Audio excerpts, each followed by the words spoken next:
Hello friends, welcome to exam time. आज हम polity के कुछ अति महत्वपूर्ण प्रश्न उत्तर लेकर आए हैं। ऑब्जेक्टिव टाइप के सारे हैं, जो कि किसी भी एग्ज़ाम का आप तैयारी कर रहे हैं तो ये क्वेश्चन आंसर जो है ये बहुत ही इंपॉर्टेंट है आपके लिए। ठीक है, चलिए शुरू करते हैं। और आप अपना आंसर गेस करके बता सकते हैं और कितने आपके सही हो रहे हैं ये कमेंट बॉक्स में आप लास्ट में बताएं। ठीक है, चलिए शुरू करते हैं।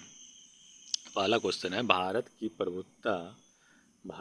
प्रभुत्ता, एकता और अखंडता की रक्षा करें और उसे अक्षुण्ण रखें, यह उपबंध किसमें किया गया है? यह उपबंध किसमें किया गया, ये आपसे पूछ रहा है। ठीक है, संविधान की उद्देशिका, राज्य की नीति निर्देशक तत्व, मूल अधिकार या मूल कर्तव्य, किसका उपबंध है ये? आपको गेस करना, बताइए। ये उपबंध है मूल्य कर्तव्य का। ठीक है, चलिए नेक्स्ट देख लेते हैं। पंचायती राज व्यवस्था का मूल उद्देश्य क्या सुनिश्चित करना है? क्या सुनिश्चित करना है आपको बताना है। विकास में जन भागीदारी सुनिश्चित करना। चलिए हम देखते हुए जाते हैं, जो भी होगा, जो क्वेश्चन होगा उसको हम बाद में मार देंगे, सही गलत हम साथ में देखते हुए जाते हैं। विकास में जन भागीदारी, ये उसका सुनिश्चित करना उद्देश्य सही है। राजनीतिक जवाबदेही, ये गलत है, नहीं है। लोकतांत्रिक विकेंद्रीकरण, ये भी सही है। ठीक है। वित्तीय संग्रहण या फाइनेंशियल मोबिलाइजेशन, ये गलत है। तो क्या पूछ रहा है आपसे क्वेश्चन में? नीचे दिए गए कूट का प्रयोग कर सही उत्तर चुनिए। सही उत्तर चुनने बोला था, आपका सही क्या क्या हुआ उसको देख लेते हैं। पहला और तीसरा सही है, तो चलिए ऑप्शन देख लेते हैं। पहला तीसरा किसमें? पहला और तीसरा आपका सी नंबर पे है, ये सही हो जाएगा, सी। ठीक है, चलिए नेक्स्ट देख लेते हैं। निम्नलिखित में से कौन राष्ट्रीय विकास परिषद का गठन करता है? तो चलिए देख लेते हैं, राष्ट्रीय विकास परिषद का गठन कौन करता है, राष्ट्रीय विकास परिषद का अध्यक्ष कौन होता है, ये आप हमें कमेंट बॉक्स में बताएं। ठीक है, चलिए देख लेते हैं, ये आपका होमवर्क है। चलिए, पहला क्या बोल रहा है? प्रधानमंत्री विकास परिषद का गठन में शामिल होता है, सही बात है। नेक्स्ट आपको बोल रहा है अध्यक्ष, वित्त आयोग का अध्यक्ष, ये नहीं होता है शामिल। केंद्रीय मंत्रिमंडल के सदस्य, ये शामिल होते हैं। राज्य के मुख्यमंत्री, ये भी शामिल होते हैं। तो उसको क्वेश्चन क्या पूछ रहा है ये देख लेते हैं पहले। निम्नलिखित कूट का उपयोग कर सही उत्तर आपको चुनने बोला, तो सही क्या क्या हुआ देख लेते हैं। पहला, तीसरा, चौथा, 1, 3, 4 किस में है? बी ऑप्शन में। ठीक है, ये सही हो गया। चलिए नेक्स्ट देखते हैं। नेक्स्ट क्वेश्चन आपका क्या है? निम्नलिखित कथनों पर विचार करें। लोक लेखा संसदीय समिति, लोक लेखा संसदीय समिति के बारे में बता रहा है। क्या बता रहा है, चलिए देख लेते हैं। लोक लेखा संसदीय समिति में लोकसभा के 25 से अधिक सदस्य नहीं होते हैं, ये बात गलत बोल रहा है। सरकार के विनियोग एवं वित्त लेखा की जांच करती है, ये बात सही है, बिल्कुल सही है। महालेखा नियंत्रक एवं परीक्षक के प्रतिवेदन की जांच करती है, ये बात भी बिल्कुल सही है। तो क्या पूछ रहा है आपसे क्वेश्चन? सही पूछ रहा है। तो कौन सा सही हुआ था? दूसरा और तीसरा सही हुआ था, पहला गलत हुआ था। तो दूसरा तीसरा किस में? ऑप्शन बी में सही है। ठीक है, चलिए नेक्स्ट देख लेते हैं।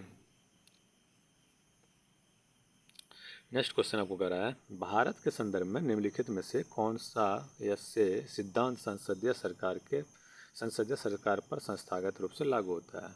कौन सा सिद्धांत लागू होता है संसदीय सरकार पे, इसको बताना है। ठीक है। मंत्रिमंडल के सदस्य संसद के भी सदस्य होते हैं, ये बात आप बिल्कुल सही है। मंत्रिमंडल के जो सदस्य हैं संसद के भी सदस्य होते हैं। ठीक है। मंत्री तब तक अपने पद पर बने रहते हैं जब तक कि उसमें संसद का भरोसा रहे, ये बात भी बिल्कुल सही बोल रहा है। तीसरा क्या बोल रहा है? मंत्रिमंडल का मुखिया राज्य का प्रधान होता है, ये बात गलत बोल रहा है, राज्य का प्रधान नहीं होता है। ठीक है, तो इसमें क्या पूछ रहा है आपसे? इसमें भी सही पूछ रहा है। तो सही कौन सा हुआ था आपका? पहला और दूसरा सही हुआ था, तो किस ऑप्शन में है? ऑप्शन ए सही है। ठीक है, पहला दूसरा उसमें है। चलिए नेक्स्ट देख लेते हैं। निम्नलिखित कथनों पर विचार करें। केंद्रीय मंत्रिपरिषद सामूहिक रूप से संसद के प्रति उत्तरदायी होगी, ये बात तो बिल्कुल सही है। और सॉरी, गलत है, क्योंकि ये मंत्रिपरिषद जो है ये लोकसभा के प्रति उत्तरदायी होता है, तो ये गलत है। ठीक है, चलिए नेक्स्ट देख लेते हैं। केंद्रीय मंत्री राष्ट्रपति की इच्छा रहने तक पद पर बने रह सकते हैं, ये बात सही है। ठीक है। प्रधानमंत्री राष्ट्रपति को विधायी कानून बनाने प्रस्तावों के बारे में सूचित करेंगे, ये बात भी सही है। ठीक है, तो दूसरा तीसरा सही है। आपको क्या पूछ रहा है? उपयोग में कौन सही पूछ रहा है? तो सही दूसरा और तीसरा है, तो ऑप्शन नंबर बी हो जाएगा। ठीक है, ऑप्शन नंबर बी सही है। चलिए नेक्स्ट देखते हैं। नेक्स्ट क्वेश्चन आपका, निम्नलिखित कथनों पर विचार करें। राष्ट्रीय विकास परिषद योजना आयोग का एक अंग है, क्या बोल रहा है? राष्ट्रीय विकास परिषद योजना आयोग का एक अंग है। राष्ट्रीय विकास परिषद योजना आयोग का एक अंग है, ये बात तो गलत है। योजना आयोग का एक अंग नहीं है। ठीक है।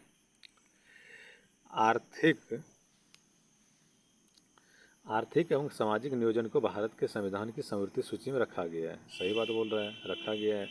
भारत के संविधान के अनुसार पंचायतों को आर्थिक विकास एवं सामाजिक न्याय के लिए योजना बनाने का कार्य सौंपा जाना चाहिए। ये बात भी, ये प्रस्ताव भी जो रखा गया है सही है। ठीक है, तो क्या होगा? दूसरा और तीसरा सही है, इसमें भी ऑप्शन नंबर बी सही हो जाएगा। ठीक है, चलिए देख लेते हैं नेक्स्ट वाला क्या था। राष्ट्रीय विकास परिषद योजना आयोग का एक अंग है, ये बात गलत था। चलिए ठीक है, देख लेते हैं अगला। नेक्स्ट आपका इस क्वेश्चन में क्या है? हाँ, ये क्वेश्चन बहुत बार पूछा जाता है। लोकसभा तथा राज्यसभा के बीच गतिरोध दूर करने के लिए दोनों सदनों की संयुक्त बैठक आहूत की जाती है। कब आहूत की जाती है, इसको बताना है आपको। साधारण विधेयक के पारित होने के समय क्या आता है? सही बात बोल रहा है। नेक्स्ट देखते हैं, वित्त विधेयक के पारित होने के समय, गलत बात बोल रहा है। संविधान संशोधन विधेयक के पारित होने के समय, गलत बोल रहा है। तो पहला केवल सही है, आपको सही पूछ रहा है क्या गलत पूछ रहा है, देख लेते हैं। सही पूछ रहा है तो आपका सही केवल एक ही होगा। ठीक है, पहला सही है केवल। चलिए नेक्स्ट देखते हैं।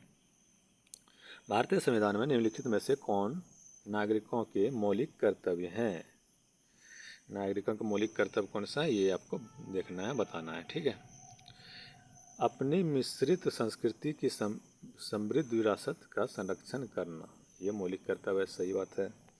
कमज़ोर वर्गों का सामाजिक अन्याय से रक्षा करना, ये तो मौलिक कर्तव्य नहीं है। सामाजिक अन्याय से रक्षा करना ये मौलिक कर्तव्य नहीं है। ठीक है। वैज्ञानिक मनोवृत्ति तथा शोध भावना का विकास करना, ये बिल्कुल है। नेक्स्ट क्या बोल रहा है? व्यक्तिगत एवं सार्वजनिक गतिविधियों के सभी क्षेत्रों में उत्कृष्ट प्रदर्शन के लिए प्रयत्नशील रहना, ये बात भी सही है।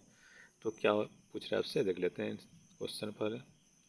सॉरी, ऑप्शन नहीं है इसका। सही अगर बोलेगा तो आपका क्या क्या हो गया?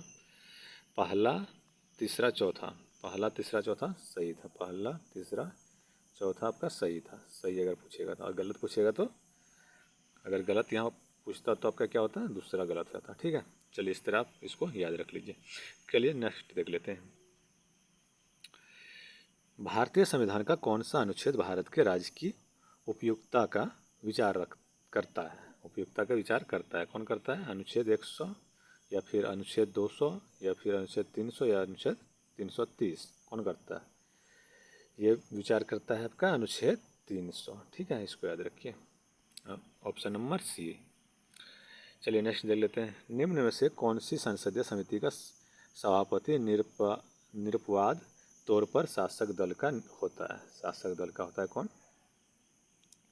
लोक उपक्रम समिति, लोक लेखा समिति या प्रकलन समिति या प्रत्यायोजित विधान संबंधी निर्माण समिति, कौन होता है बताइए? इसमें होता है आपका प्रकलन समिति। ठीक है, चलिए नेक्स्ट देख लेते हैं। सांसदों को प्राप्त निम्नलिखित में से वह कौन सा उपाय है जो विधिवत निर्धारित नहीं है? जो विधिवत निर्धारित नहीं है कौन सा है? प्रश्नकाल या फिर शून्यकाल या आधे घंटे की बहस या फिर अल्पकालीन बहस। विधिवत निर्धारित आपका शून्यकाल नहीं है। ठीक है, इसको याद रखिएगा। चलिए नीचे देख लेते हैं क्या है। नेक्स्ट आपका है, निम्न में से कौन सी समिति केवल निचले सदन की है? निचले सदन मतलब लोकसभा की है। आश्वासन समिति या फिर प्रत्यायोजित विधान समिति संबंधी समिति, लोक उपक्रम समिति या फिर प्राकलन समिति। तो इसमें से आपका प्राकलन समिति निचले सदन की समिति है। ठीक है, इतना ही आज के क्वेश्चन आंसर। Thank you.